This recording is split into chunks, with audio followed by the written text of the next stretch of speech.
with all the strife and division in our country. There are many things that would otherwise be hard to handle, heavy loads to carry. But our job as devotees is not to let the circumstances and the problems around us steal our joy. Too many people are allowing themselves to be dragged down because somebody in their life is negative. Somebody won't do the right thing. Maybe you work around coworkers who complain. Or maybe you live with someone who's perpetually discouraged and wants to wallow in self-pity. Don't get in the pit with them. Keep up your song.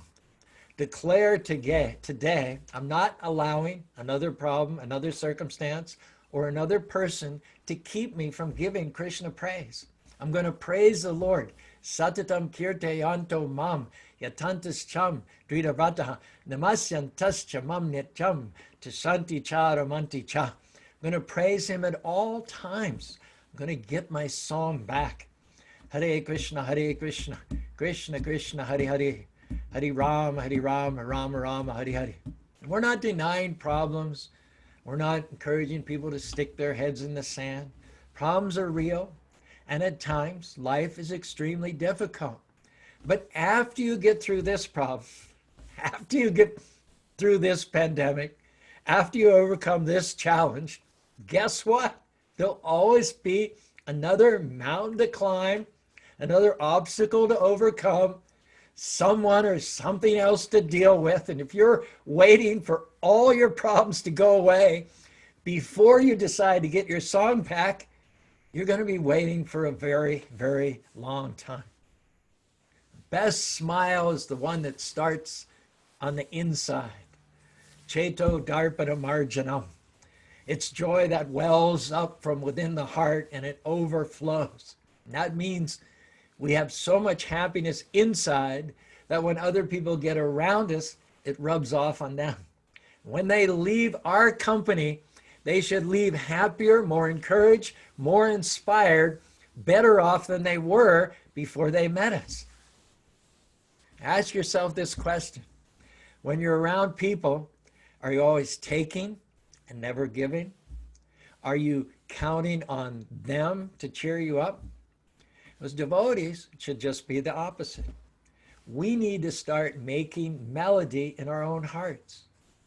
Maybe you received a negative report from the doctor.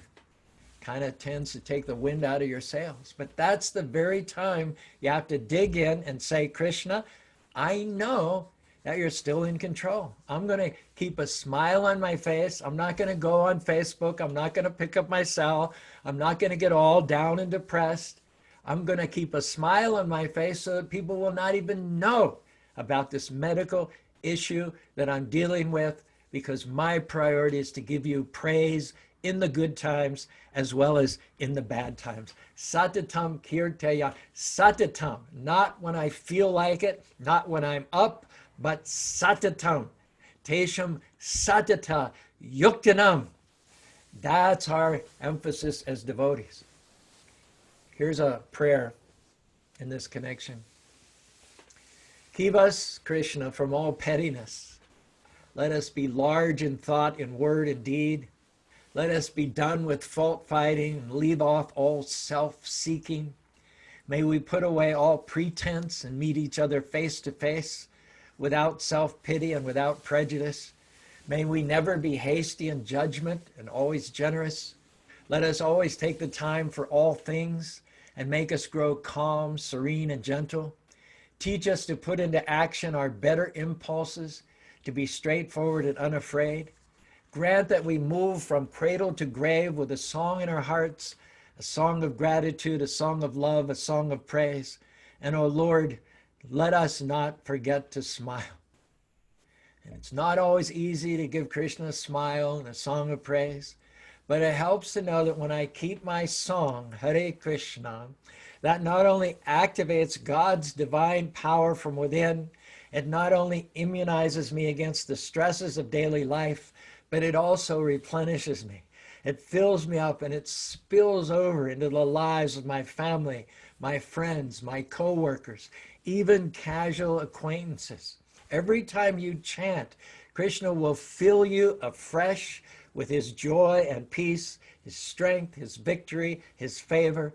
And when you're thus full of Krishna's love and power, there are no circumstances nor any people who can dampen your spirit. No circumstances nor any people can wipe the smile from your face. No circumstances nor any people can keep you from rising up to be the men and women of faith that Krishna created you to be in this life and in the next life, from going back to home, back to Godhead. So will you all kindly recite the mantra one time with me? You can stay on mute, that's okay, but we'll just say it. Hare Krishna, Krishna Krishna, Hare Hare, Hare Ram, Ram Ram, Hare Hare. Ram Ram, Hare Hare. So I have to confess that Ramachandra asked me to make it a little more interactive and engage you, but I couldn't really see a way of doing it with this kind of a talk. But anyway, now you have a chance, and we like to hear from you, your comments, suggestions, and questions.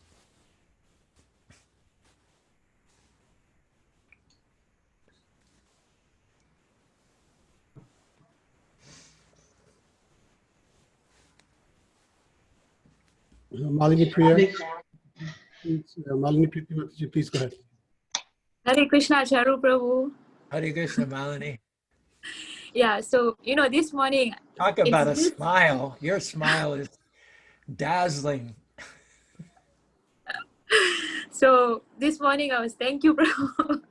This morning I was just thinking to myself, because, as preachers, book distributor, we have many people coming to us, and then they tell us their problems. They confide in us because they think that they hope for us to help them.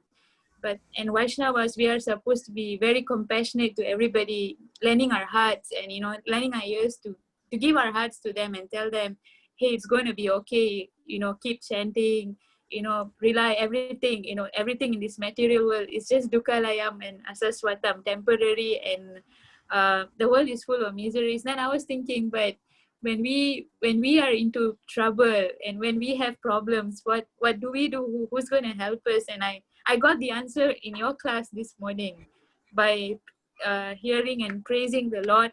I just, it's so nice how Krishna is like, helping me by I join your, sorry, I had a call coming in. So I joined your class and it's so nice. So I just wanted to share with you. That's just like a comment. So I just wanted to share with you that. If we think about Prabhupada, so many devotees came to him and they wanted him to solve their problems, to be a counselor, to be a psychoanalyst, to be a psychiatrist. And Prabhupada didn't really do that much of that. He didn't sort of allow himself to be drawn into that. He would always bring the devotees back to chanting Hare Krishna on a regular basis and taking prasadam. In other words, he's saying what I said to you tonight. The solution to your problems is that it's true. Material life is very draining. You can lose your energy and you lose your joy. So you have to take the responsibility of replenishing yourself, filling yourself back up. That's why we don't just chant 16 rounds a week or 16 rounds a month. We chant every day because we can't. Someone says, well, I can't afford it. I don't have time to do it. Can I tell you, you don't have time not to do it? Because if you just go about your mundane affairs and you don't take care of your spiritual life, you're going to have nothing. You're going to end up with nothing. So the most precious time of your day is, in fact, the time that you invest in chanting and replenishing your spiritual batteries. Thank you, Prabhu.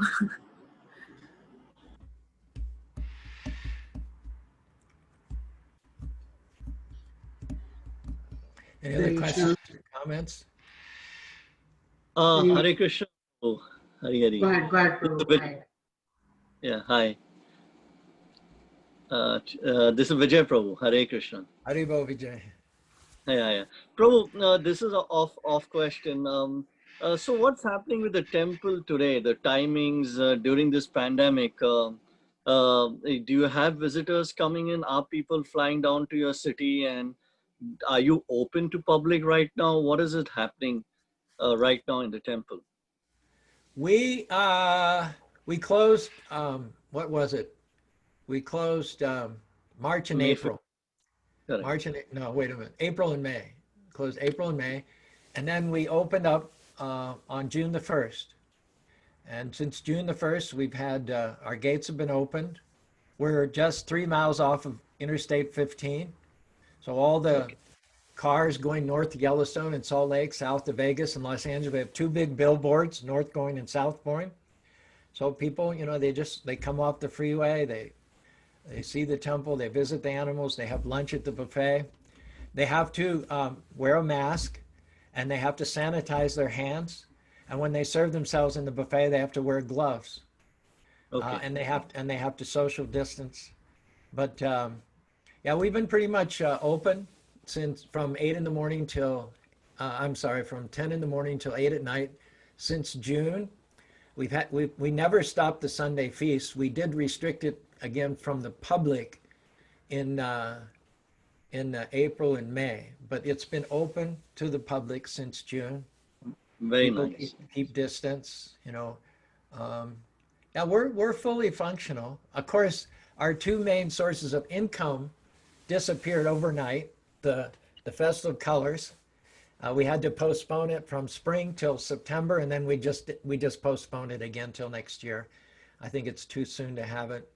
And then we sold colors wholesale to schools and colleges and nonprofits all over North America for their color runs and for their holy festivals. And then that dried up. We're starting to get a few orders back now, but we don't get many orders once the weather gets cold anyway. So the income has been challenging, but in terms of all of our other activities, the Sunday feast, the buffet, the visit, we had school tours. Schools are coming, whole busloads of kids with masks on and all. Good. So we Do you have I think, housing? Yeah. what's that? Sorry. Do you have housing in the temple or is outside the temple We for own people who? we own two buildings. One's rented out to non-devotees, and the other is two devotees family. There's an apartment upstairs and downstairs. Then we have my wife and I live in the main ashram, and we have a lot of volunteers. Not only have we kept the temple open with social distancing and masks for tourism, but for the last 6 or 7 years, we've had a lot of volunteers from WOFA, Worldwide Opportunity for Organic Farming, Help Exchange, and Workaway. And these are young people.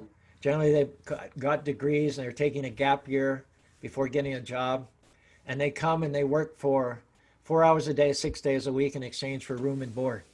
They work from Nice. 9 to 1, and then they are free to do whatever they want, sightseeing and all the rest of the day. So we have 4 to 6 volunteers, all of them highly educated, interested in self-sufficiency and farming. And I have to say that we have about an acre out under cultivation, and oh my gosh, the crops that we've got this year have been unbelievable. The highest point on the land, just behind the temple there's a 200,000 gallon lake with koi fish. So the two gardens are gravity fed with the water from the koi pond. And agriculturalists say that there's no better nutrition for your gardens than water in which fish live. And oh my gosh. And we don't have to pump it. It just flows downhill. And by the time it gets where it's supposed to go, there's plenty of water pressure. I mean, every day we're getting like 4 or 5 wheelbarrows of tomatoes, zucchinis, melons, peppers. We cook it all up in the tilt skillet. We cook 30 gallons at a time. And we've got like 6, 7 freezers full with frozen subjies. Wow. Wow. So So everything's going on nicely. so as visitors, what do? Usually they come and they come and stay in the temple, or do they take a Well, hotel outside the temple? We don't offer the life membership right now because it's too much of a risk just to have people staying overnight. Okay. So we don't let people just stay for 1 or 2 days. The volunteers, Correct. our standard used to be before the pandemic, they could come for as little as a week. But it's not worth to have a new person come into your community and risk the chance of infection if they're only going to be here for a week. So the volunteers that we have now, they have had to agree to come for a minimum of 3 weeks. And most of them stay longer than that. We have one boy here, he's been here for 7 months. That's nice. All right, fantastic. Just wanted to get a feel of your temple. And, you know, we all have a desire within the whole ISKCON of Bergen. All of us come bus load or plane load together and, you know, and take your personal darshan. And the darshan. We would love to host you. Fantastic. Thank you. Thank you. All right. Hare Krishna. Hare Krishna. Kapilji, is Kapil there? Maybe he could tell a little bit more about Utah Yatra ongoing. I don't know if he's still there. Are you I am, Prabhuji. Thank you so much, Prabhu. You covered it. Anything you want to tell our peers in New Jersey anything further about the Salt Lake City Temple, the Spanish Fork Temple? Prabhu, you covered it well. The only other thing to add is we have one more beautiful temple that we opened in Salt Lake City, which is like 50 miles north of the main temple. And to answer your question, Vijay Prabhu, we resumed some of the services and I started getting very good response from the devotee community. And to your point, we look forward to see all of you or most of you. I wonder how I wonder how the plane trip would be in these days. You know, it's you know, from New Jersey to Utah, but I think we could give it a shot. All right, thank you. It's wonderful. Yeah, thank you. Yeah. Hare Krishna. I think Gail Mataji has a question. Gail Mataji, you want to go ahead, ask a question? Hare Krishna Prabhu. Thank you for such an enthusiastic class.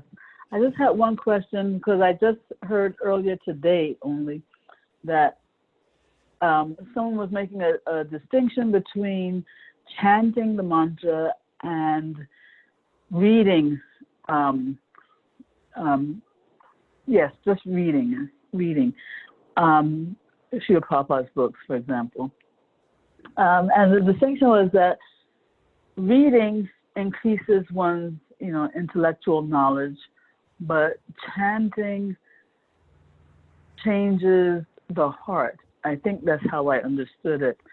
So my question is, since Prabhupada's books and chanting, either way, you're coming in contact with Krishna. So would you make the same distinction or not? Whether it's reading Krishna's books, chanting, or any of the other 9 processes. I feel like, any way you come in contact with Krishna, that should change the heart. So I wasn't sure why this distinction was made. Well, I wasn't privy to the conversation, but when you read, you're hearing with your inner ear, because what is a book? It's Prabhupada speaking. That's all it is. And so when you read Prabhupada's books, you're hearing on one level, and you're also repeating. And so in one sense, reading or chanting, both of them will keep you replenished and filled up. But I think there's an extra benefit of repetition. When I sit down, I can't read very long before I find a verse that I like, and I just have to become more intimate with that verse. And so I don't even get a page or two before I start to wrestle with this verse. I want that verse to be part of me.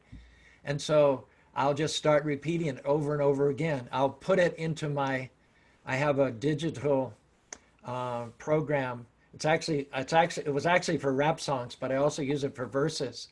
And so then I'll go back to that verse every day and repeat it until it becomes a part of me. So I think when Prabhupada talks about reading, what he'd really like his serious followers to do is go deep into it. And when you're with 2 or 3 people, it's not important how many pages you cover, but rather how deeply you go into what you read. You know, you can take one verse or one sentence and discuss it amongst yourself or commit it to memory. I know, for instance, a comparison might be that when you do a drama, let's say you have a role to play in a drama for Diwali or Janmashtami, okay? So some people, they leave it till the last minute. Kapil, we know somebody like that, right? they'll leave it to the last minute, and then they'll try and master their lines like 48 hours before the drama, and it just doesn't work. You know, it just doesn't work. You know, everything's pre-recorded, but they're always like 2 beats behind the audio track. But when I have a role to play, I start at least 30 days out, and every day I say the lines and I listen to the lines. And I don't try to memorize them.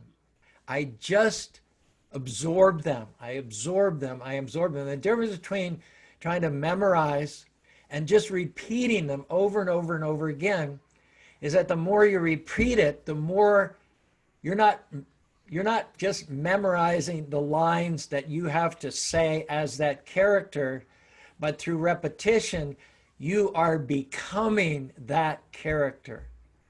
So when you get up on stage, you are that character and you're just speaking in character naturally. You see what I'm saying? So I think maybe that's helpful in terms of our approach to the books also. The role of repetition makes the books embed themselves in you. I've found that they internalize themselves in me more if I zero in on a certain phrase or passage or verse and just repeat it and try to make it part of me.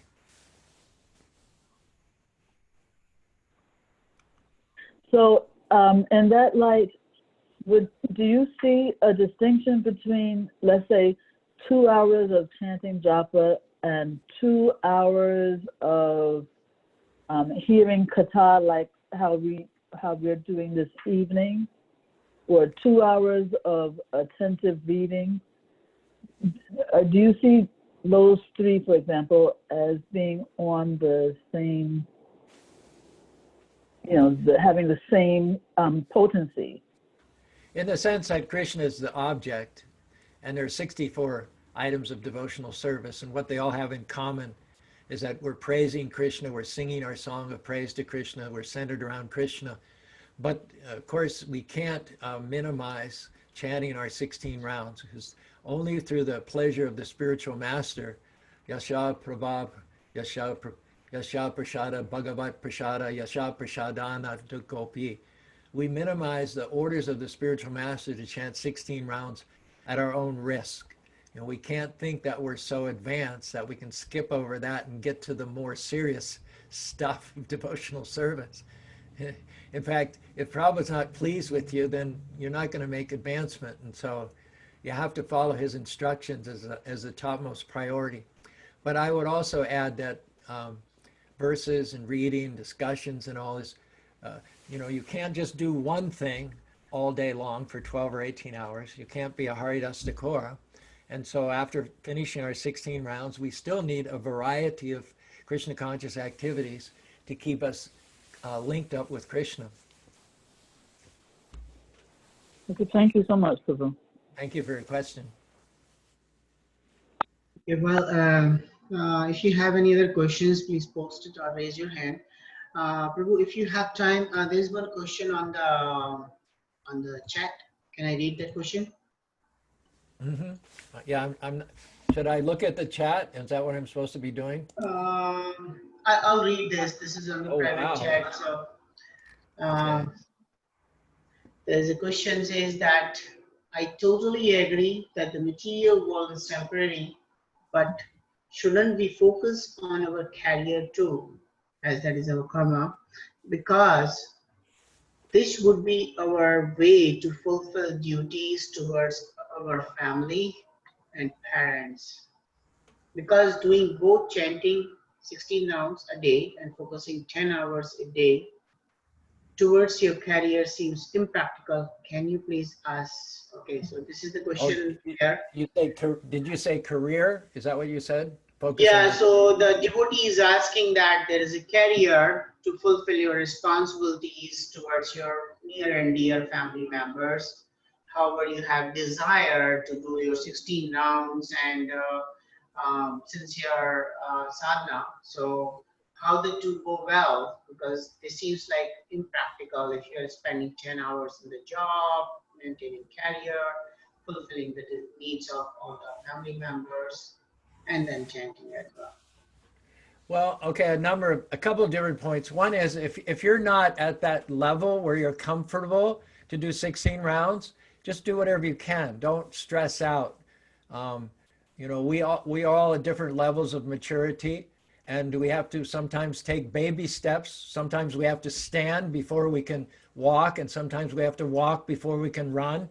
So I'm just speaking to those initiated devotees primarily, but you chant the number of rounds that you can. Try to do it consistently without backsliding, and try to increase gradually as you get more and more spiritual strength. So that's one consideration too. Please don't be put off by my repeatedly mentioning 16 rounds if you're just a newcomer. We don't expect that of you, nor should you demand that of yourself either. But what Krishna would like to see is attachments gradually falling away, becoming more engaged this year than you were last year, more engaged next year than you are this year. He'd like to see us moving forward in his direction. And then also, I think that whatever you do in the morning in terms of sadhana, and it has to be comfortable for you, you have to be happy with it, and it has to get you out of the door with a real positive attitude, that is going to improve your situation in the workplace. You're going to have a certain joy, you're going to have a certain perspective that other coworkers don't have. And that will enable you to deal with reverses and office politics and different negative influences better than your associates who don't have the advantage of chanting.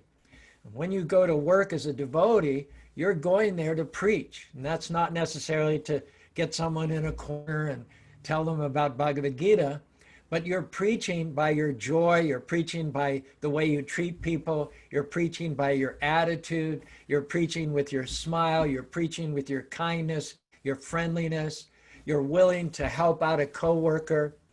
You know, maybe there are coworkers that are not willing to help out other coworkers because they're afraid that if they tell them their secrets, then that coworker may get an advantage with them. But devotees are not like that. Devotees have what's called an abundance mentality. They don't think that if another person gets ahead, that they get behind, because they know that Krishna has enough favor, enough blessings to go around. And Krishna specifically blesses people who are blessings to others. And so a Krishna conscious person who's filled themselves up in the morning and then who goes to work is going to be preaching all day long by their attitude, by the way they treat people, by their unselfishness, by the fact that they're willing to extend themselves for other coworkers. They're not just self-motivated. So work becomes also kind of like your Krishna conscious practice as well. It would drain you, but you can also replenish yourself at work itself by just being the best employee that you can.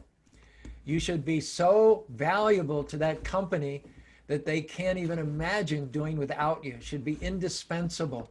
And in these days of job insecurity and downsizing and layoffs, your Krishna consciousness is your best asset to be a person of excellence, to keep in your career and to advance in your career even when others are being laid off.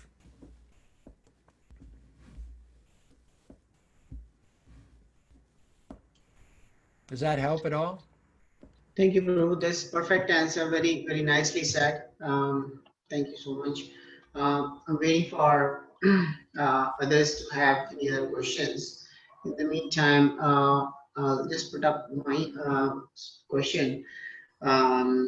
So when we work with the devotees or non-devotees environment, there are times the people on the other side are sad or like going through some difficult time, and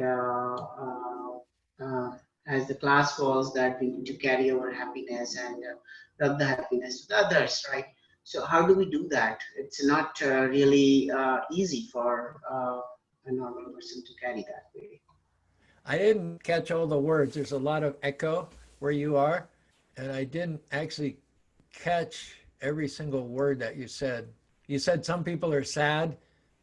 Yeah, I so heard if you come across a person who's sad, and how do you maintain your happiness in that situation, and rather implicate the other person with the happiness? there's various ways you can do it. You can ask them, what's bothering them. Sometimes it's a communication problem with another coworker. Um, sometimes sometimes there's a problem at home. Sometimes they feel like they're not performing well in the office. You'd be surprised if you try to pull out of them what's bothering them. Maybe just a word on your part could get them back up off the floor and give them a new zest to go back and finish the day. Maybe maybe they're talking about someone with whom they have a problem. Maybe they should face that person. Maybe you can be the one to take them and have a little face to face to get air things out. Maybe they have a loss at home, in which case you can use the knowledge that we have from the Bhagavad Gita to give them a little bit of a deeper perspective. But and maybe you can't do anything. Maybe it's just something that they're bound and determined to keep to themselves, and they kind of want to hold on to it. Maybe it's part of their dealing with it, but your consideration and your concern for them will stay with them long after that particular crisis is past.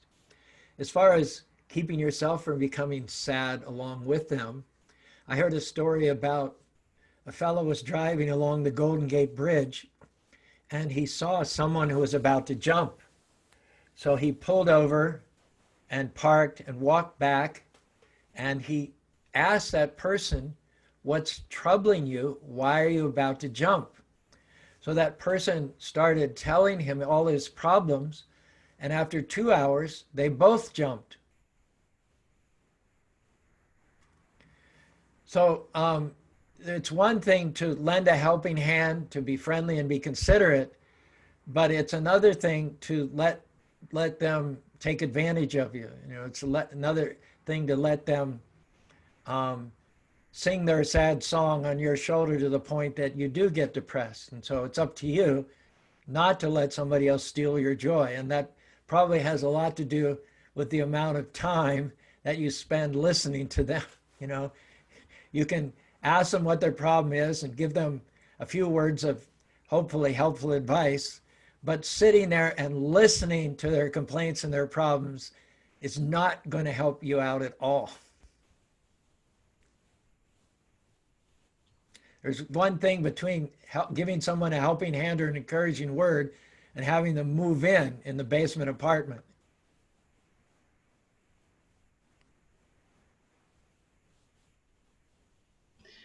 Thank you so much, Prabhu. That's a wonderful answer, and the very nice analogy of that two persons getting affected other way around. I'm not sure, but Prabhu, do you have some more time? Can we ask some more questions? There are some devotees who want to talk. Questions. I'm available if you have more questions. Okay. Malini Mataji, she has some extra questions. Charu Prabhu, it's me again. So, Haribol. So, earlier during the when they were reading your biography, and then they were telling something that you had some experience with the BBT party. So, would you like to share your experience on that, or maybe something on Sankirtan so that we all would be inspired to be distributing more books? Is there something that you like to share with us, Prabhu, or something with Prabhupada perhaps? The BBT Library Party started because the first two were Mahabodhi and a devotee named Ganesham. Does anybody know who Ganesham was? I know him as Ganesham, but later he got renamed when he took sannyas. Anybody know? Bhakti Tirtha Swami? Yes. Oh, Ankar, you're here too. Haribol. Yeah. Ankar's joined us from Salt Lake City. Yeah, Ganesham was his brahmachari name, and he became Bhakti Tirtha Swami. So they were the first two members of the BBT Library Party. And they discovered how to place Prabhupada's books in college libraries. What they did was really ingenious. They went in the morning to the main desk of the library. And whoever's working the main desk is a very junior person. They really don't know what's going on there. But there are stacks of professor recommend cards always at the front desk in drawers in case the professors stop by, and they'll usually not take the cards with them. They'll usually fill them out and submit them right on the spot. So taking advantage of this bit of information, Mahabodhi and Ganesham would be, of course, we'd be dressed in suits and ties, and we'd be like very respectfully dressed. Even maybe we could pass as an academic ourselves.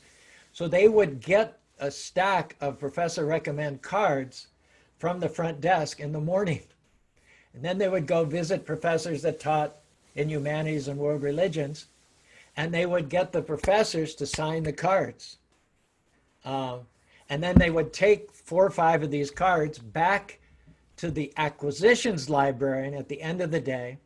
And then based on these cards, she would fill out the order right there for as many of Prabhupada's books as were published. There were about $700 worth of books published, and so they basically made an order for $700 worth of books, and then it was a standing order so that every time a book was published, it would automatically be sent to them, and they would be billed. So any college that had a library, pretty much this technique was foolproof. You know, we would hit the college at 8 in the morning, and by lunchtime, we would have the order. We traveled all over the country, 2 men in a van. And then by lunch, we would go and drive to the next campus. We would stay overnight at a KOA, Campground of America, sleep in the van. And then the next morning, we'd be at the next college. So normally, you'd take 4 or 5 hours for a college, you'd sell 1 set.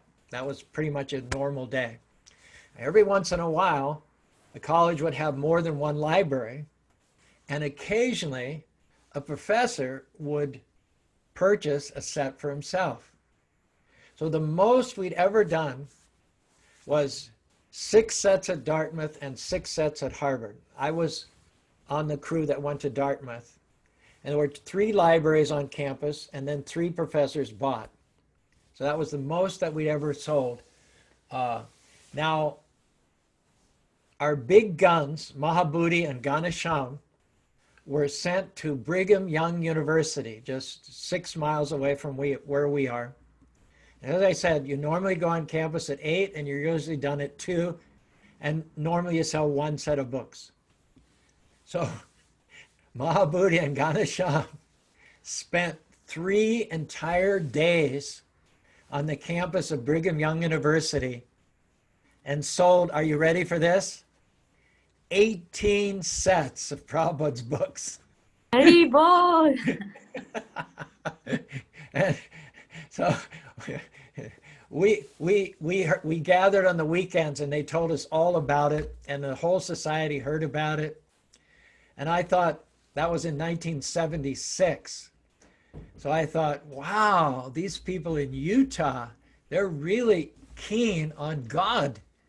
You know, our record was 6 sets. The Brigham University bought, what's that, 3 times more than that. So I thought Utah people, I've never been to Utah, but I thought Utah people must be at least 3 times more pious than people in the rest of the country. And so then I was in Los Angeles. I was doing a radio show in 1980. And after a couple of years, I was a life membership director, and we had the Krishna show on station that had Indian time blocked out on Saturday mornings.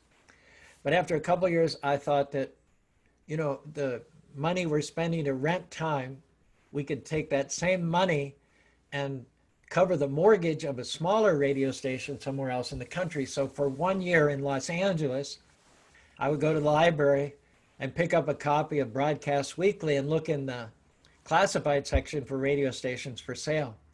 So in 1981, early 81, I saw an advertisement for a small AM radio station for sale with 5 acres of land in Spanish Fork, Utah. And I remembered that Ganesham and Mahabooty had sold so many books in that same area that caused me to come with my wife, and we visited the station, and one thing led to another, and here we are now with the station still broadcasting full-time. Recent technology has enabled people to access KHQN Krishna Radio from anywhere in the world now if they simply have an internet connection and a free app like Simple Radio. We didn't come to build a temple, but we ended up building not one temple but 2 temples, and hosting the biggest holy festival in North America. Thank you, Prabhu. That was very inspirational. I hope to use something that you said. I hope that I would be useful like that to do the mass distribution of books here. I hope I can do something by the mercy of Prabhupada and Vaishnavas like you. I hope something like this would happen also in Malaysia, because we are Muslim country, so we are trying our best to do what we can do, and I really hope that we can do that as well. Thank you, Prabhu. I don't see how anybody could resist. You're obviously a person with a song in your heart, and if I was approached by you, I would want to know what your secret is. And if I could find out by getting a book from you, I would do it in a second. Thanks, Prabhu. You're very encouraging. Very nice. I think Ramchit Prabhu has a question. Hare Krishna, Prabhuji. Thank you for a very, very energetic class. And it just basically reestablished my belief in myself, in the sense that, you gave so many examples, but I could relate to it so much, because there are days when I don't feel like smiling, when I am down, but being in the leadership role, we have to smile, we have to be enthusiastic. I have to be that. And I do that many times. And not only just that I'm down, but it could even be people or family around me who are down, but still when we go out, when we face devotees, we just can't show that. And your class today re-emphasized that I'm on the right track and continue doing it. And the other thing is, it's not that when our Vedic culture, isn't it, where if I only have a bowl of rice and somebody else comes and says, can I get some rice? Our Vedic culture is that we offer them the rice and we may go hungry. And same way that if we have 2 items, but if somebody wants 1 or 2, we give it out and remain without it. I mean, that's what we've heard from our from past times of great Vaishnavas. And we try to imbibe that, because one time somebody said that you can only save others when you know how to save yourself. If you cannot swim, how are you going to save somebody else?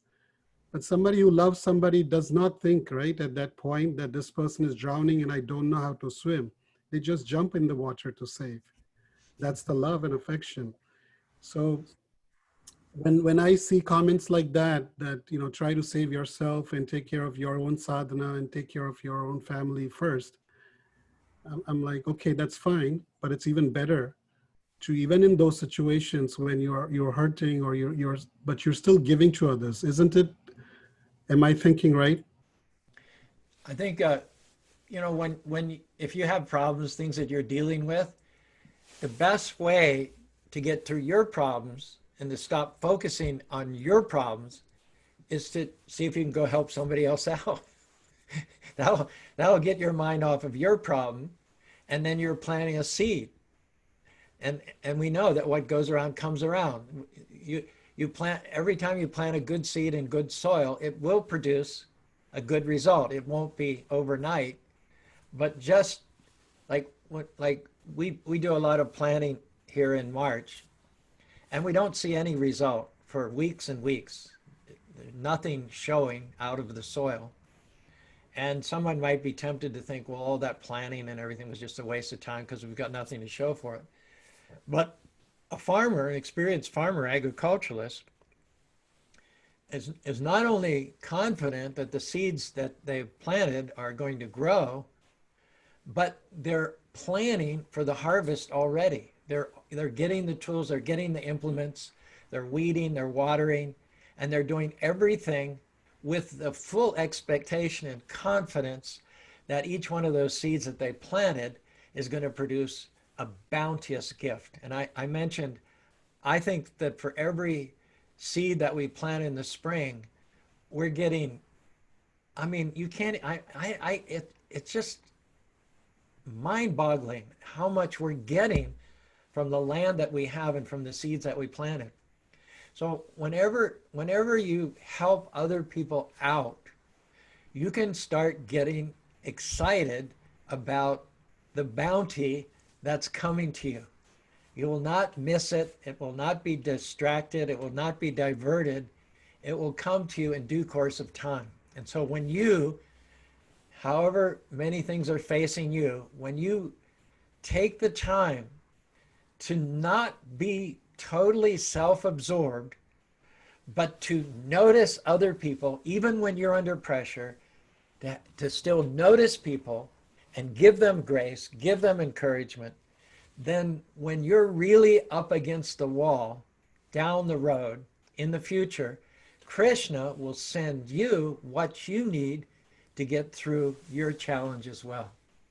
As devotees, we're like agriculturalists, we're like farmers. We are always planting. We're always planting, because we know that every time we plant a seed, every time we help another person out, every time we show compassion, that's going to come back at some future point in time. Not overnight, not right away, but it doesn't matter. It is coming. It said anyway, there's another verse which talks about the negative effects of actions, the effects of bad seeds. Okay, I'll say that.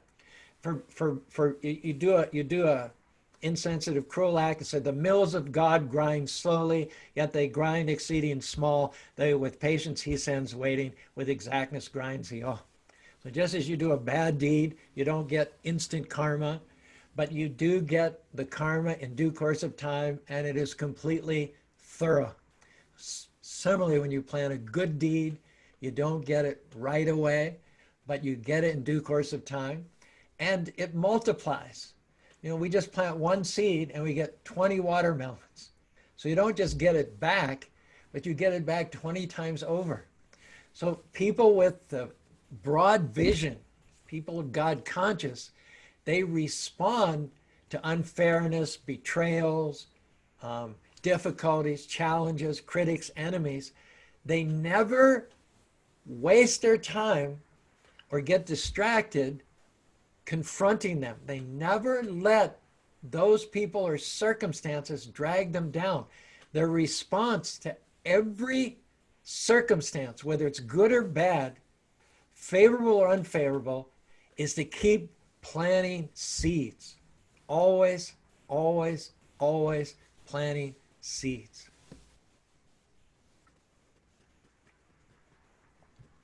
Thank you. You know, when Bharat came to Ram to try to talk him to coming back into the kingdom, but Bharat also had some crushing news for Ram.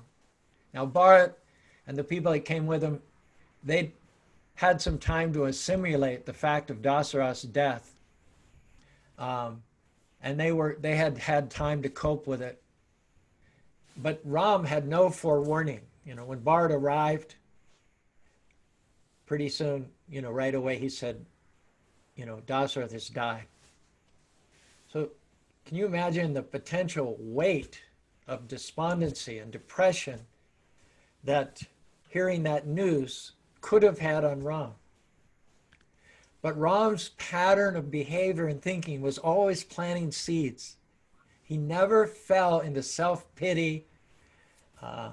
He never fell into depression or negativity. No sooner had he received the news than he noticed Bharat was sad. The associates of Bharat were sad. Everybody was still in a state of depression, lamenting the death of Dasarath.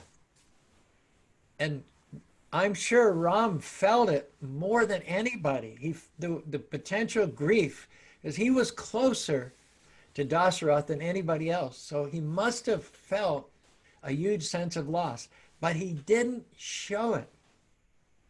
He immediately started preaching to Bharat and the others about what a great life Bharat had, about how he left this old shell of a body and ascended, no doubt, in a luminous spiritual body. And he said, even as we're crying, even as we're lamenting here, he's enjoying the fruits of all of his pious activities in heaven.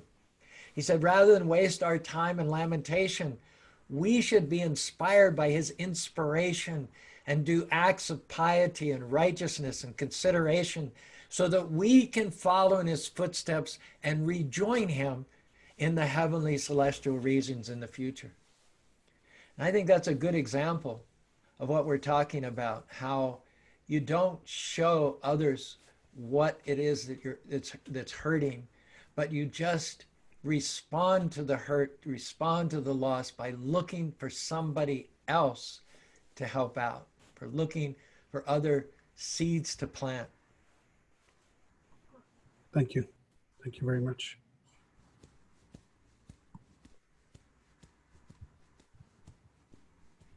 Jai Draupadi Mataji has a question, and then Gail Mataji has a question as well. Hare Krishna Prabhuji, Dandvat Pranam. Hare Krishna, Dandavat Hare Pranam. Krishna, Dandvat Pranam Prabhuji. Prabhuji, very nice, very encouraging. How can we enthusiastic? Prabhuji, I have a question. Sometimes I feel enthusiastic and sometimes my enthusiasm goes down. So how can I keep my enthusiasm up always to get Krishna? It's a gift. Utsav is a gift. Prabhupada says it's a direct gift because it's not. We see people enthusiastic over material gains and getting ahead in the rat race and all. Enthusiasm in Krishna consciousness comes from a different source. It comes directly from the spiritual world. It's a gift, and so I think one thing we can do is we can pray for it. Another thing we can do is count all of our blessings. You can sit down and actually make a list of all the things to be grateful for and put it somewhere on your mirror, in your refrigerator, and run through that list of blessings that Krishna has given in your life. And then if you just, as a result of thinking of all the wonderful things that Krishna has done for us, if you feel even a little tinge of gratitude, that will result in enthusiasm for some other reciprocating with the Lord and repaying him. He gives so open-handedly. Even we're not the best type of devotees, even we don't really comport ourselves in a strictly God-conscious way. We have our lapses, we have our distractions, our deviations. Krishna still doesn't begrudge us blessings of family and close associates, means of sustenance, home, friends, intelligence, a breath of life in our bodies, a duration of life here on earth, the affluence that we feel in middle-class America, the opportunities that opens up for us, the devotees, the temple, the service, the prasadam. I think that without an attitude of gratitude, it's difficult to cultivate other wanted qualities, other virtues. I think it was Cicero who said that gratitude is the parent of all other virtues, because without gratitude, no other virtues come. And so I think that a lack of enthusiasm stems in part, at least, from taking what gifts Krishna has lavished upon us for granted. You know, it's just another day. I'm just going to work. I'm just going to take care of the family. And you should just stop and think. Those are miracles that you have a job. There are a lot of people that don't have jobs.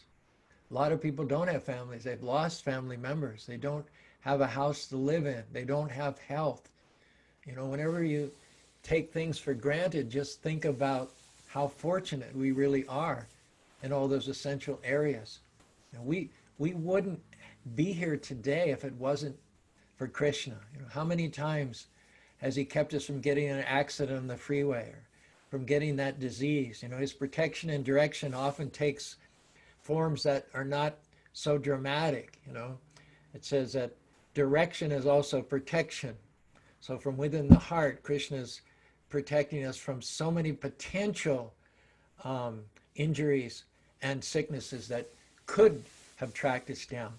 But we're here, we're healthy, our children are healthy, our families are healthy, we have an income, we have a house, and more important, some or other, Krishna has led our steps in the association of devotees, by whom we can quicken our desire for Krishna consciousness, get a taste for devotional service, and ultimately go back to home, back to Godhead.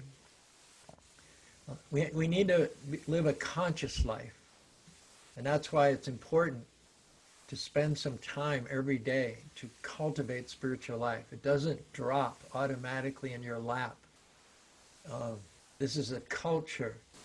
The material world is so insidious, and it's so depressing, it's so dark, it's so inert, that you can't be passive, you can't be neutral.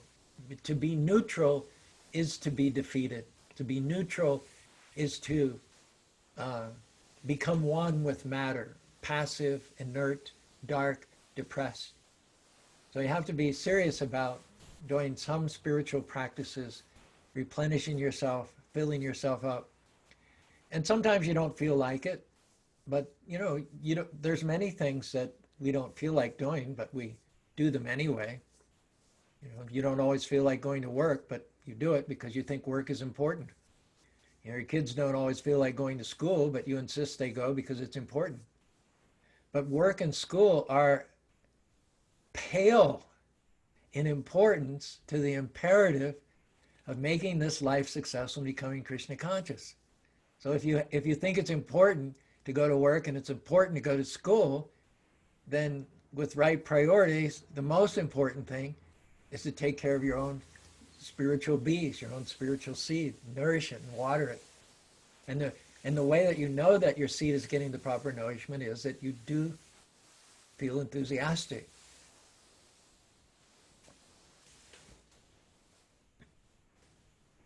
Thank you, Prabhuji. How do you go? Go ahead, Gail Mataji. Hi, Krishna Prabhu. You know, my question is referring to when you were saying earlier that, you know, if you even don't feel like smiling, you smile anyway. You know, you put on a happy face even despite feeling sad.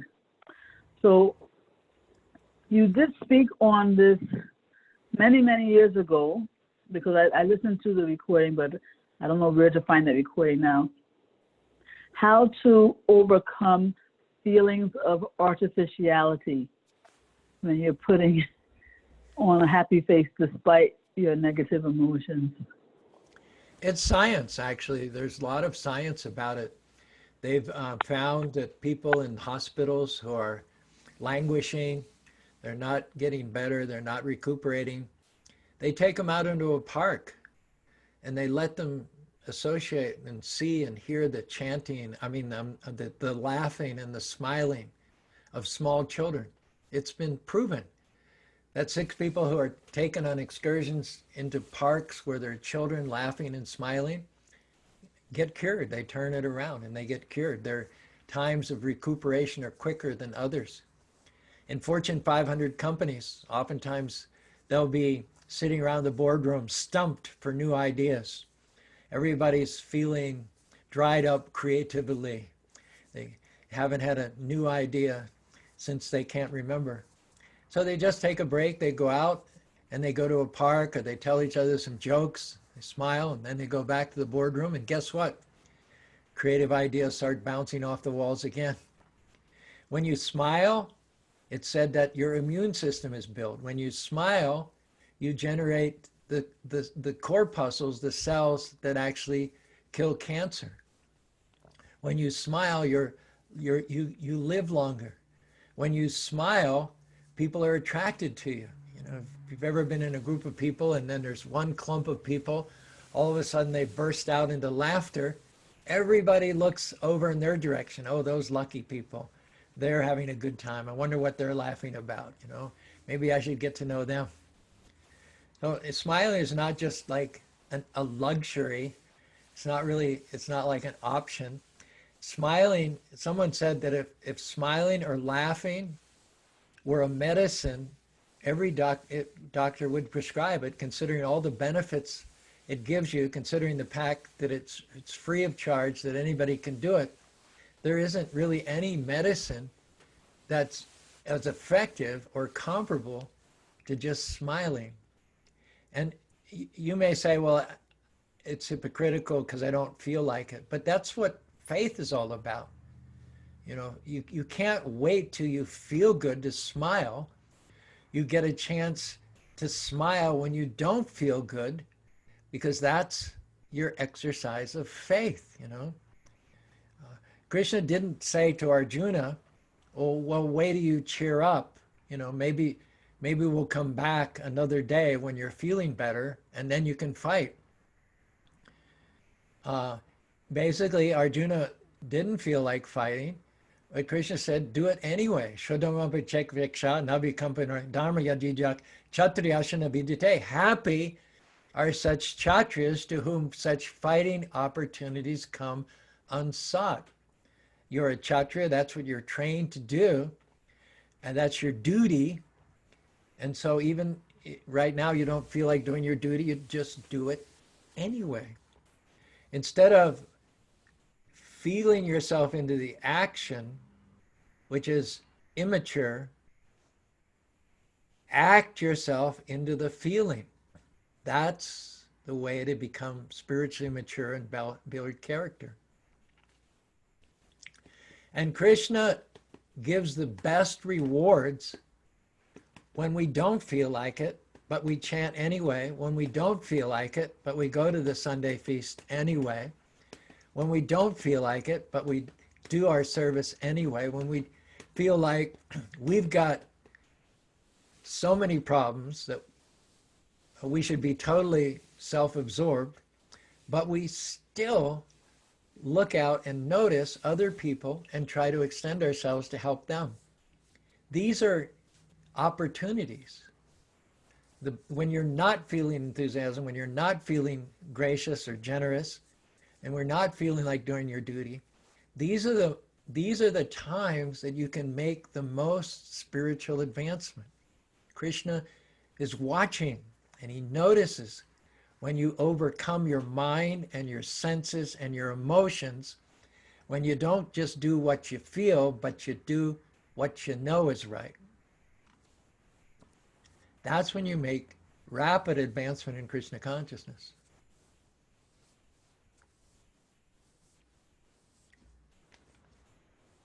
A beautiful answer, Prabhu. Thank you very much. Thank you for the question.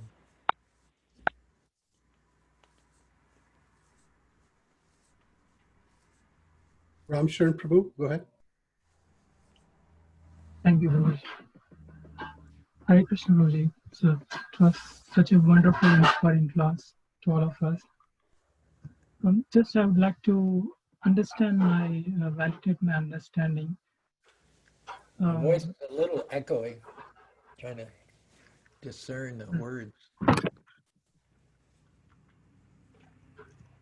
Is it okay, Prabhuji? No? Still better? Still problem. Perhaps a little better. Okay, bro. I will try my level best. So, Prabhuji, the problem here, like why we are not happy or joyful, is it because of we are kind of identifying ourselves with that problems or issues? Um, is that the thing? Something like that we are just forgetting our identity? Is that that's the kind of a stumbling block or something?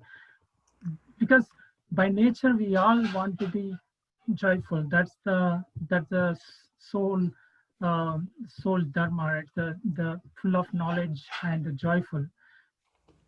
So what exactly blocking that? Is that the blocking is that uh, we are not we are identifying with that situation, just forgetting our who am I? Is that that's the really blocking us to be joyful?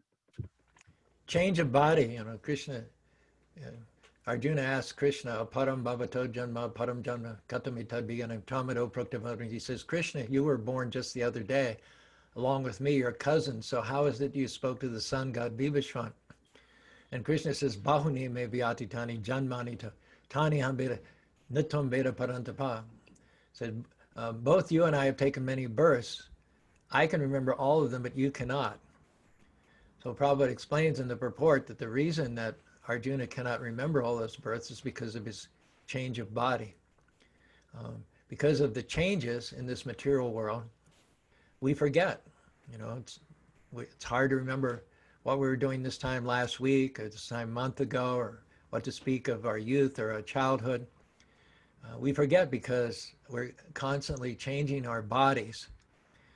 And if you don't positively take the initiative and every day take a shower, so to speak, you have to clean the dirt of forgetfulness off.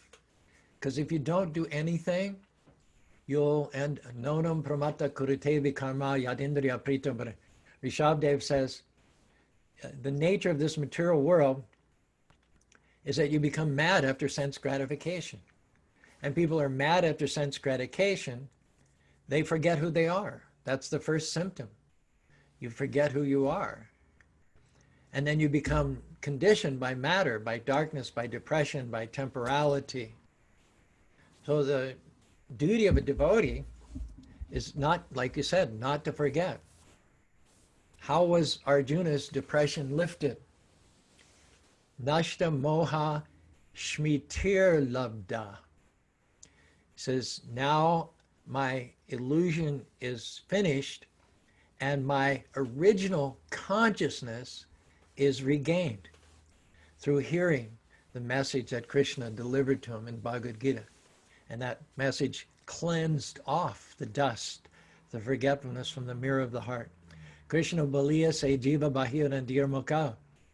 All of our troubles originated from forgetting Krishna.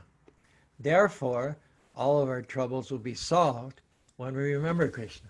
But it's not a one-time thing. You don't just do it one day and done. You have to, just like you don't shower. You say, well, I showered in January. That'll take care of me for 2020. You have to shower every day because the atmosphere is dirty. And if you don't shower every day, you'll, by default, get dirty, unhygienic, sick, and it'll be a snowball in the opposite direction.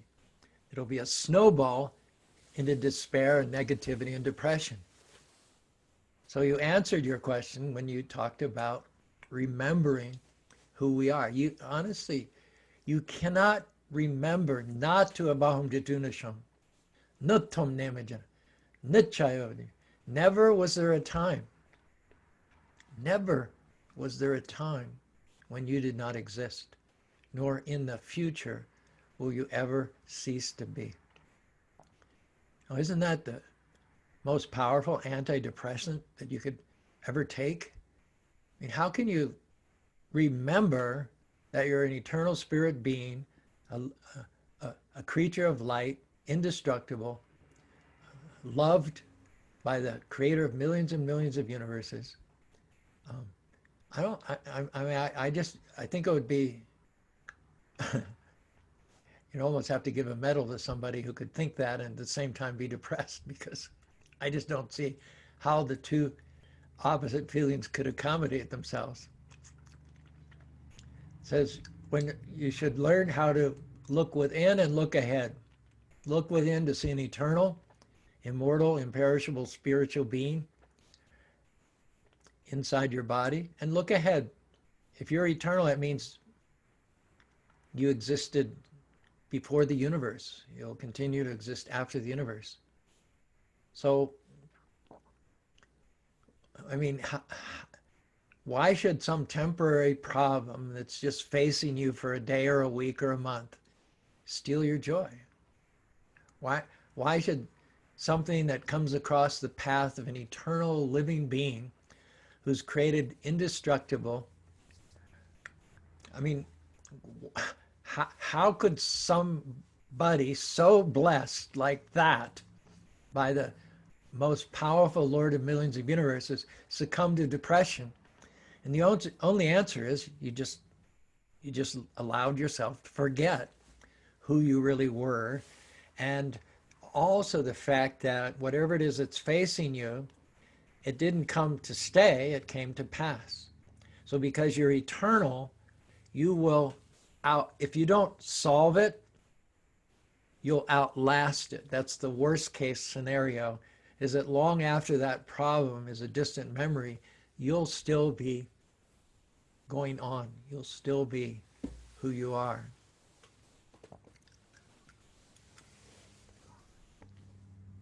Oh, thank you very much for such a deep need to re-listen again.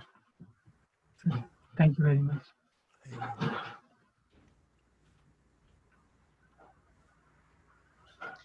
Thank you, Prabhuji, for asking very nice question, and thank you so much for giving your time, Prabhuji. We are so thankful of His Grace Sharvasattakari Prabhuji, and I believe the thirst for question and answers, interacting with Prabhuji and getting his moral association never ends. I hope that's a good sign. But we all have a limited time, the time doesn't stop. I